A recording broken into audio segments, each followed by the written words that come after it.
जय हिंद। रिवर्स एक ऐसा टॉपिक है जो सोशल साइंस में के ज्योग्राफी पार्ट में क्लास 6 से शुरू होता है और आपके पोस्ट ग्रेजुएशन तक ही चलता है। कुछ ना कुछ रेफरेंस इसका आता ही है। साथ में बहुत सारे कॉम्पिटिटिव एग्ज़ाम्स हैं जिसमें से रिवर टॉपिक में से बहुत सारे क्वेश्चंस कवर होते हैं।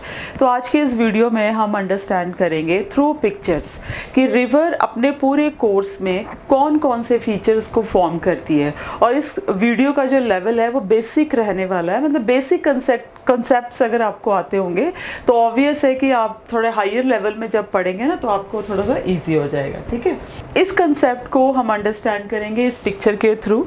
या अगर आप यहाँ पे देखो तो मैंने कुछ यहाँ पे आपको मतलब कुछ की वर्ड्स दिए हैं जो एटलीस्ट कई सारे कॉम्पिटिटिव एग्जाम्स में पूछे जाते हैं। इवन फ्रॉम क्लास 6th से लेके अगर आप +2 तक बेसिक रिवर्स के कंसेप्ट देखें तो यही कंसेप्ट हैं जो हर एक क्लास में कवर होते हैं। तो यहाँ पे एक मैंने इसे पिक्चर बनाई है, साथ में यहाँ पे ब्लैंक्स दे रखे हैं जिन ब्लैंक्स को हम फिल करेंगे।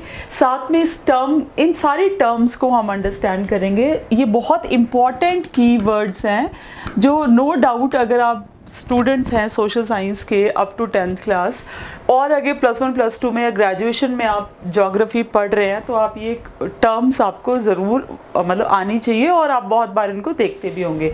जैसे कुछ टर्म्स को मैं यहाँ पे पहले पढ़ के बता देती हूँ। Mouth, tributary, meanders, delta, source, flood plains, oxbow lake and confluence.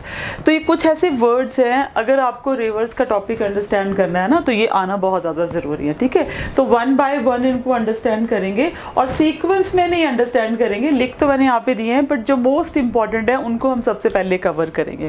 तो 2 वर्ड्स बहुत इंपॉर्टेंट हैं। Number 1 is a source and number 2 is a mouth. ठीक है, तो ये दोनों वर्ड्स को आप एक बार फिर से देख लो। 1 is a source, another 1 is a mouth. तो जहाँ से रिवर्स का सोर्स है, मतलब ये जो अगर आपको यहाँ पे ब्लैंक फिल करना हो तो you can fill here source. जहाँ से रिवर एमर्ज होती है, जहाँ से रिवर निकलती है, शुरू होती है, उसको सोर्स कहते हैं। And source can be anything. Source आपकी कोई माउंटेन भी हो सकती है जहाँ से रिवर निकल रही है। It can be a glacier और it can be a lake, वो लेक भी हो सकती है। और सोर्स जो है आपका कोई वाटर शेड भी हो सकता है, कुछ भी सोर्स हो सकता है जहाँ से रिवर एमर्ज होती है। और दूसरा जो मैंने आपको वर्ड बोला दैट इज़ माउथ। तो माउथ ये जो लास्ट में अगर आप देख पा रहे हो वीडियो में, यस ठीक है, नहीं देख पा रहे हो तो ये जो सी है, अभी सेटिंग करने नहीं आती ना मुझे अच्छे से, जहाँ पे रिवर एंड में एंड होती है, जहाँ पे रिवर जाके मर्ज हो जाती है, मिल जाती है सी के साथ, तो उसको हम कहते हैं माउथ। ठीक है, जहाँ पे भी रिवर मर्ज होती है। अब आप याद रखो कि जो माउथ है, ठीक है, रिवर का जो माउथ है that is not always see. वो ऑलवेज सी ही नहीं होता है। दैट कैन बी ओशन, वो ओशन भी हो सकता है। That can be a lake, कोई रिवर जो है किसी लेक में भी जा सकती है। और that can be a larger river, कोई एक लार्ज रिवर भी इसका सोर्स हो सकता है। ठीक है, तो 2 इंपॉर्टेंट वर्ड आप याद रखेंगे। सबसे पहले सोर्स, जहाँ से रिवर निकलती है। Sources can be any mountain, glacier, lake, watershed, और इसके अलावा भी कुछ सोर्सेज हो सकते हैं। ठीक है, इसके अलावा जो नेक्स्ट है माउथ। माउथ जहाँ पे रिवर एंड होती है, और वो कोई सी भी हो सकता है, ओशन भी, लेक भी, और लार्जर रिवर भी। इसके अलावा भी कुछ ऐसा हो सकता है, gulf, bay, these kind of the things ये हो सकती हैं। ठीक है, तो 2 इंपॉर्टेंट वर्ड आपने यहाँ पे समझ लिए जो रिवर्स के साथ रिलेटेड है। नेक्स्ट इंपॉर्टेंट वर्ड जो है that is tributary. What is a tributary? अगर आपको यहाँ फिल करना हो तो आप ये देख सकते हैं कि ये this is a main river, ये जो मेन रिवर आ रही है, और यहाँ से जो स्मॉलर रिवर है जो एक लार्ज रिवर में जाके मर्ज होती है, तो इसको हम क्या कहते हैं? This is known as tributary. ठीक है, तो इसको आप एज ए ट्रिब्यूटरी लिख सकते हो। अभी ये लार्जर रिवर है, this is a small river. ठीक है, और this is a large river. ये स्मॉल रिवर है, वो लार्ज रिवर है, यहाँ जो स्मॉल लार्ज में मिलेगी ट्रिब्यूटरी होगी। लगा पता, ठीक है।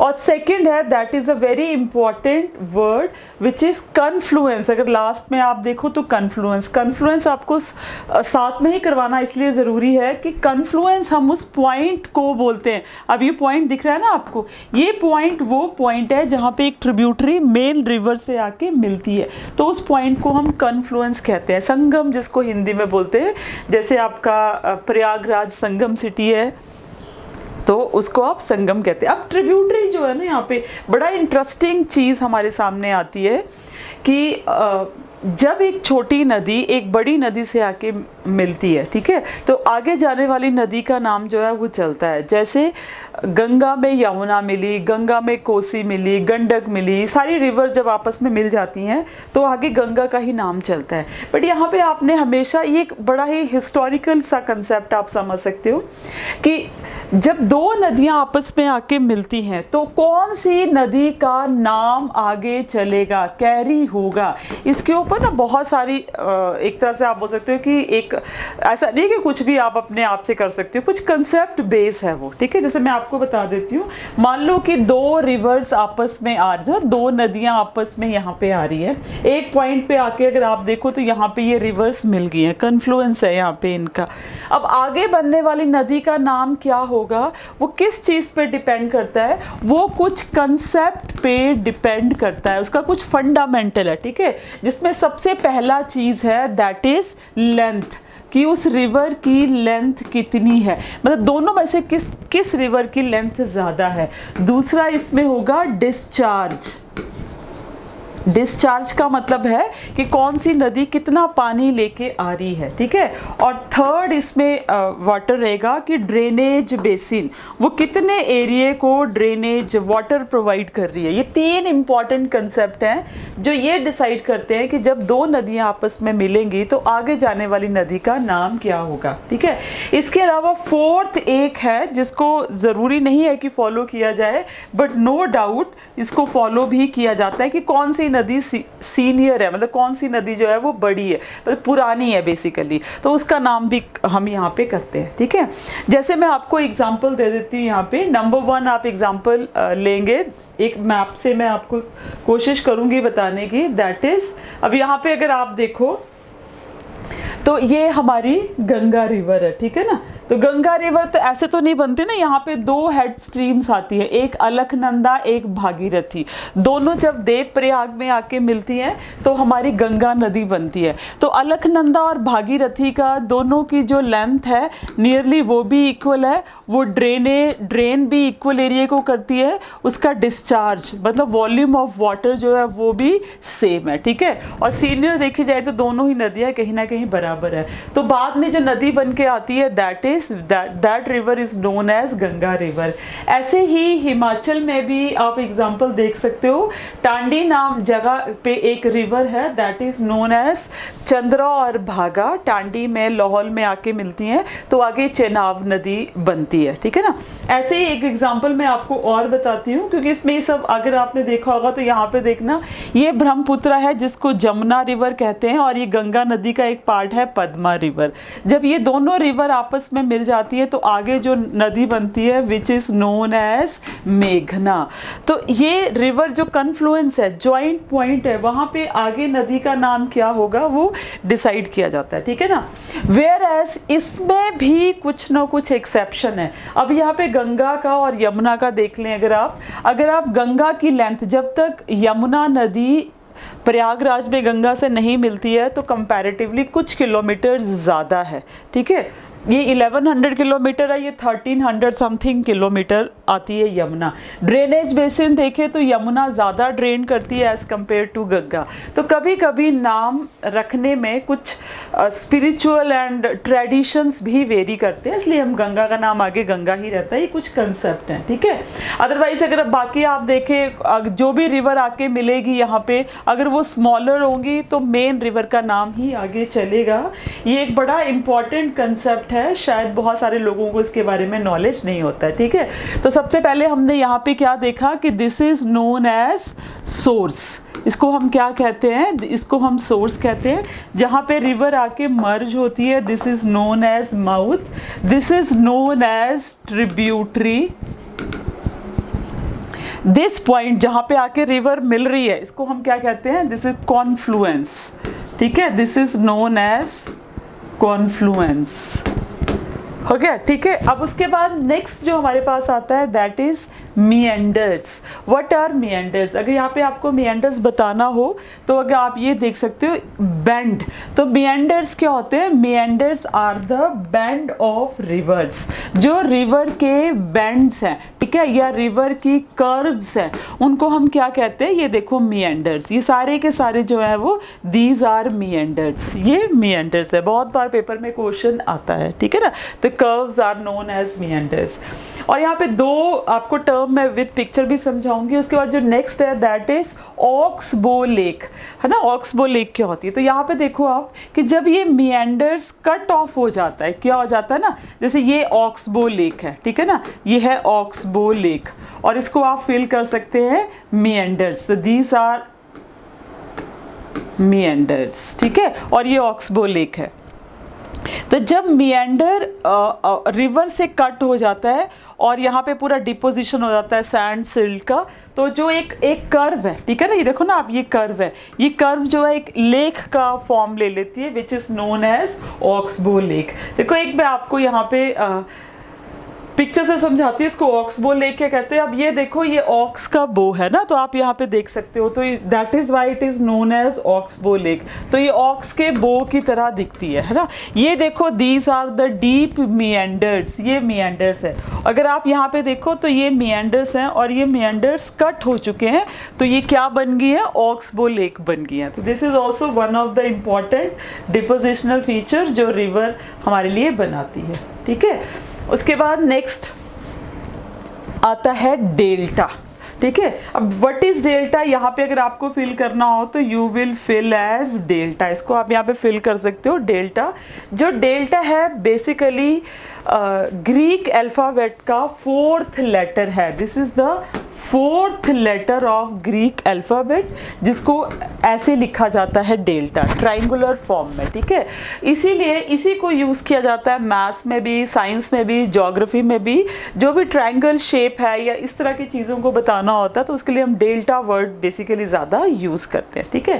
बट जियोग्राफी में जब हम डेल्टा की बात करते हैं तो कैसा होता है, आप देखो रिवर पूरा यहाँ पे बह के आ रही है, तो जब वो बिल्कुल लोअर कोर्स में पहुँच जाती है, अपने बिल्कुल लास्ट में पहुंच जाती है, कोर्स भी मैं आपको बता देती हूँ कि एक रिवर के 3 कोर्सेज होते हैं, ठीक है। मैंने आगे एक डायग्राम दी है बट मैं आपको थोड़ा बाद में बताऊंगी उसको। जैसे ये अपर कोर्स है, this is middle course and this is lower course, तो इसको कहते हैं अपर कोर्स, ठीक है। नेक्स्ट वन जो है this is known as middle course, और ये जो है that is known as lower course. River के रास्ते को कोर्स बोला जाता है। तो लोअर कोर्स में जितना भी रिवर के पास सैंड होता है या सिल्ट होती है उसको वो कैरी नहीं कर पाती और उसको यहाँ पे डिपॉजिट कर देती है। जब वो अपने कहाँ पहुँचती है, इसको मैंने आपको क्या बताया था, दिस इज माउथ, अपने माउथ पे, मतलब जहाँ पे उसको मर्ज होना होता है, सी, ओशन, लेक, बे, जिसके साथ भी, ठीक है ना। तो यहाँ पे सारे सैंड को क्या कर देगी, डिपॉजिट कर देगी, सिल्ट को डिपॉजिट कर देगी, and from here it will make a small channels. यहाँ पे छोटे छोटे चैनल्स बना के वो मिल जाती है सी के साथ, ठीक है। इन्हीं चैनल्स में से वो जाके सी में मिलती है, तो एक ट्रायंगुलर शेप में मार्शी एरिया बन जाता है जिसको हम डेल्टा कहते हैं, ठीक है। यहाँ पे एक मैं पिक्चर में दिखा देती हूँ, दिस इज डेल्टा, ठीक है, ये है डेल्टा, आप देख सकते हो यहाँ पे, तो ये डेल्टा है। तो कैसे रिवर आई, फिर छोटे छोटे चैनल्स बना के आप देख सकते हो जाके ओशन में मिल रही है, जैसे सुंदरबन डेल्टा इसका बहुत बड़ा एग्जाम्पल है। और इस तरफ जो एक पिक्चर मैंने आपके लिए लगा रखी है, this is known as estuaries. क्या कहते हैं इसको, इसको कहते हैं एस्चुरी, ठीक है। अब ये डेल्टा और एस्चुरीज 2 टर्म है, दोनों ही में बहुत डिफरेंस है। जैसे मैं आपको यहाँ पे इंडिया के एक मैप पे दिखा देती हूँ, जरा यहाँ चलो, ये देखो, ये अगर if you can see here, तो दिस इज डेल्टा, ठीक है ना। और यहाँ महानदी, गोदावरी, कृष्णा, कावेरी, ये सारी रिवर्स क्या बना रही हैं, डेल्टास बना रही हैं। बट 2 रिवर्स हम यहाँ देखेंगे, one is a Narmada, another is a river Tapi. ये डेल्टास नहीं बनाती, ये एस्चुरीज बनाती हैं, ठीक है। जैसे मैंने आपको यहाँ पे पिक्चर में भी दिखाया, ये एस्चुरीज है।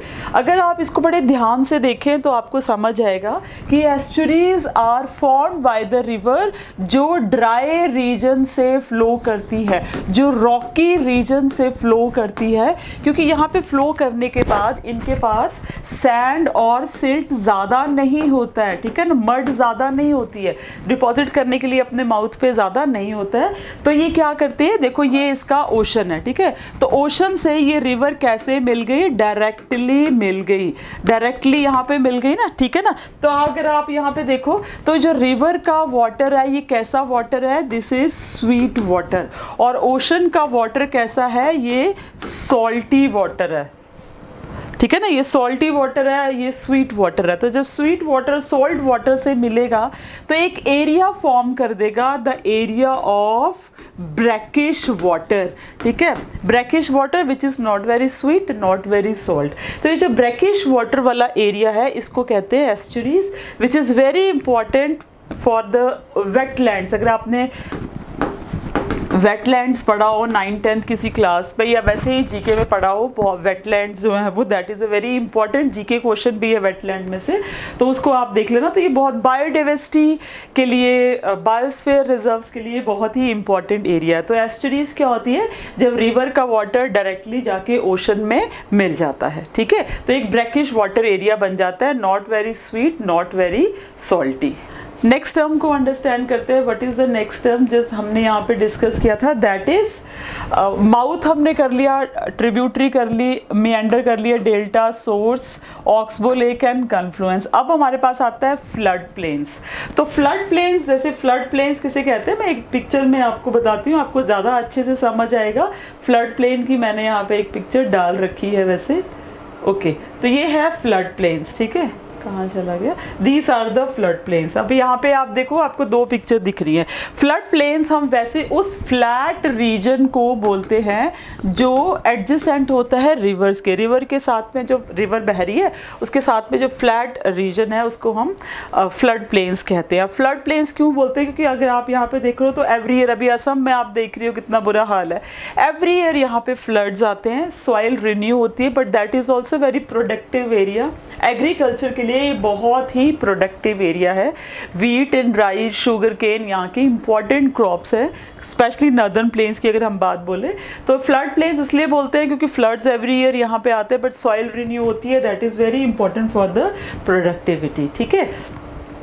तो ये कुछ टर्म्स हमने देखी यहाँ पे, आई थिंक कि आपको ये अंडरस्टैंड हुई होंगी, and that is very important for your general knowledge, even if you are not a student, तो भी आपको इसको समझना बहुत ज़रूरी है, क्योंकि नदियाँ हमारे जीवन का एक बहुत ही इंपॉर्टेंट हिस्सा हैं, और जब भी हम घूमने जाते हैं तो ये सब चीज़ें हमें दिखती हैं। तो एक मैंने यहाँ पे बना रखा था, I just want to show you कि हमने क्या डिस्कस किया था। ये देखो सोर्स है, ये आप देख सकते हो यहाँ पे, एक बार ये देखो, दिस इज द सोर्स जहाँ से नदी निकल रही है, ये ट्रिब्यूटरी है, ठीक है, ये कन्फ्लुएंस पॉइंट है, ये रिवर है। रिवर किसे कहते हैं, नेचुरल फ्लो ऑफ वाटर, ठीक है, levee, okay, there is one word that is levee. ये अगर आप यहाँ पे देखें तो लेवी इज हाई वॉल, थोड़ी सी एक हाई वॉल को कहते हैं जहाँ से रिवर ओवरफ्लो नहीं करती है, बाहर नहीं बह के जाती, तो ये नेचुरली सैंड एंड सिल्ट से बन जाती है। डेल्टा हमने डिस्कस किया, एस्चुरी हमने डिस्कस किया, माउथ हमने डिस्कस किया, और channels, channels are small streams जहाँ से रिवर जाके ओशन में मिलती है, ठीक है। ये ऑक्सबो लेक है and these are the meanders. So we have discussed each and everything. अगर आप इसको बड़े कॉम्प्लिकेटेड नहीं है, बहुत ईजी है, थोड़ा समझोगे तो आराम से समझ में आ जाएगा, ठीक है। ये मैंने आपको कहा था कि कोर्सेज में आपको जरूर बताऊंगी कि कोर्स ऑफ रिवर में, रिवर 3 कोर्सेज में डिवाइड है। ये सबसे पहले अपर कोर्स में जो वाटरफॉल फॉर्म करती है, वी शेप वैलीज होती हैं, स्टीप स्लोप्स होती हैं रिवर्स की, ठीक है। मिडल कोर्स में बेसिकली जो, क्योंकि रिवर की जो स्पीड है वो स्लो हो जाती है, तो वो मिएंडर्स एंड ऑक्सबो लेक्स भी यहाँ पे बहुत ज़्यादा बनती है। मिडल कोर्स में मिएंडर्स एंड ऑक्सबो लेक्स ज़्यादा होती है, और थर्ड कोर्स जो है दैट इज़ लास्ट, जब वो सी से मिलने जाती है तो यहाँ पे वो ज़्यादातर डेल्टास को फॉर्म करती है। नो डाउट यहाँ पे भी वो ऑक्सबो लेक्स को भी फाउंड करती है, बट यहाँ पे डिपोजिशनल एक्टिविटीज़ ज़्यादा होती हैं, चैनल्स, शॉर्ट चैनल्स जो हैं वो ज़्यादा होते हैं, ठीक है। तो ये लोअर कोर्स में रिवर का होता है। आई होप कि ये टॉपिक आपको समझ में आया होगा। तो थ्रू पिक्चर मैंने आपको ये समझाया है। अगले वीडियो में हम कुछ ऐसे ही टॉपिक्स को थ्रू पिक्चर्स अंडरस्टैंड करेंगे। अगर तुम्हारे कुछ क्वेश्चंस होंगे तो ज़रूर आप मेरे से पूछना। I will try to answer this. If you want something extra और you want to understand something through pictures, तो वो भी आप मेरे को कमेंट बॉक्स में ज़रूर लिखना। जय हिंद, जय भारत।